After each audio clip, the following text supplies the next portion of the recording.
स्वामी तत्वार्थ श्रद्धानम सम्यक दर्शनम। तत्व और अर्थ, सात तत्व में अर्थ यानी प्रयोजन भूत क्या है, तो एक जीव तत्व ही प्रयोजन भूत है, अन्य सारा अप्रयोजन भूत है।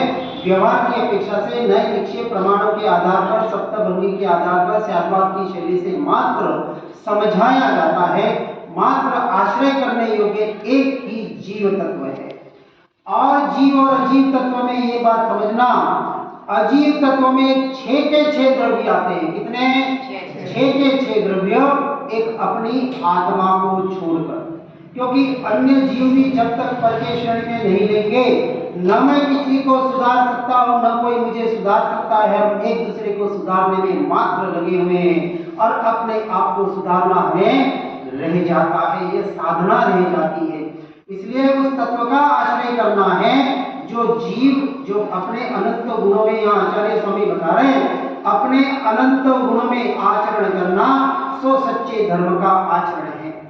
अब थोड़े गुणों की ओर बढ़ते हैं। तो आगे बताया, जब ऐसे तत्व का निर्णय हुआ कि मेरे आत्मा के, मेरे द्रव्य गुण पर्याय के अलावा इस संसार में एक अणु मात्र भी मैं और मेरा नहीं है, कहकर पढ़कर सुनकर नहीं, इसका निर्णय करती, स्वयं के अनुभूति के आधार पर निर्णय करना है। देखो, विश्वास और श्रद्धा में बहुत फर्क है।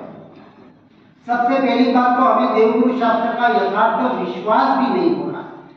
विश्वास के आधार पर चलो इतने तक पहुंच गए कि मैं आत्मा, शुद्धात्मा, परमात्मा ही हूं, मैं स्वयं भगवान हूं, ये सुन पढ़ तो लिया, लेकिन अभी श्रद्धा नहीं हुआ।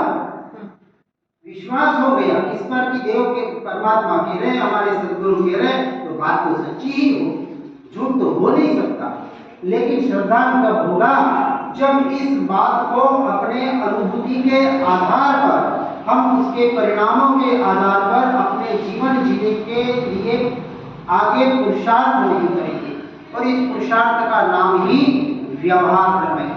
देखो, उपचरित असद्भुत व्यवहार की अपेक्षा से घर, स्त्री, पुत्र, परिवार, गाड़ी, घोड़ा, बंगला अपना कहा जाता है, लेकिन अपना होता नहीं है निश्चय की अपेक्षा से।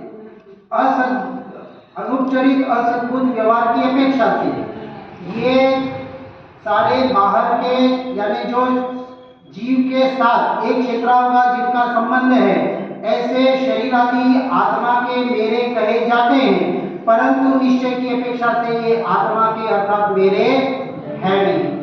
अब आगे बढ़ते हैं तो कहा उपचरित सद्भुत व्यवहार की अपेक्षा से।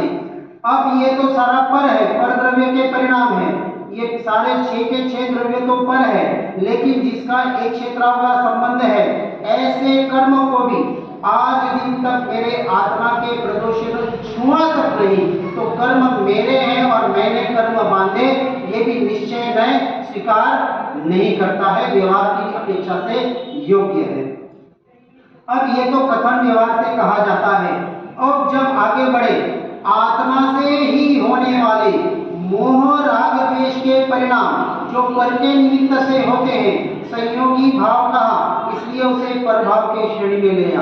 इसलिए परद्रव्य तो संपूर्ण पर है, लेकिन परद्रव्य के आश्रय से होने वाले ये परभाव, मोह राग द्वेष के भाव भले मुझ आत्मा से होते हो, फिर भी ये मैं और मेरे नहीं है, ऐसी बात बताने वाला ये उपचरित सद्भुत व्यवहार में कहा जाता है, जो संपूर्णतः व्यवहार की अपेक्षा से भी हेय है। जब थोड़ा आगे बढ़े तो उपचरित असद्भुत व्यवहार ने, अनुपचरित सद्भुत व्यवहार ने कहा कि यहाँ कहा कि ये ज्ञान स्वभावी भगवान आत्मा, ये ज्ञान मेरा स्वभाव है, ये जो बात बताई जा रही है, अन्य से तो हट गया, मोहराग द्वेष के परिणामों से भी हट गया, कि ये मोहराग द्वेष भी मेरा स्वरूप और स्वभाव नहीं है, मैं ज्ञान स्वभावी भगवान आत्मा हूँ। ये जो विकल्प आया, ये विकल्प भी व्यवहार की अपेक्षा से कहा कि आत्मा ज्ञानमय है, आत्मा दर्शनमय है, आत्मा चारित्रमय है। ये जो बात बताई जा रही है, ज्ञान की अपेक्षा से, जब देखो व्यवहार की अपेक्षा से जब होता है, साधना है, जब तक पुरुषार्थ है तब तक व्यवहार है, क्योंकि पुरुषार्थ भी वीर्य गुण की पर्याय है। सारा काम है। द्रव्य तो त्रिकाल शुद्ध था, है और रहेगा। द्रव्य में कुछ भी अंश मात्र भी करने की बात आती नहीं है।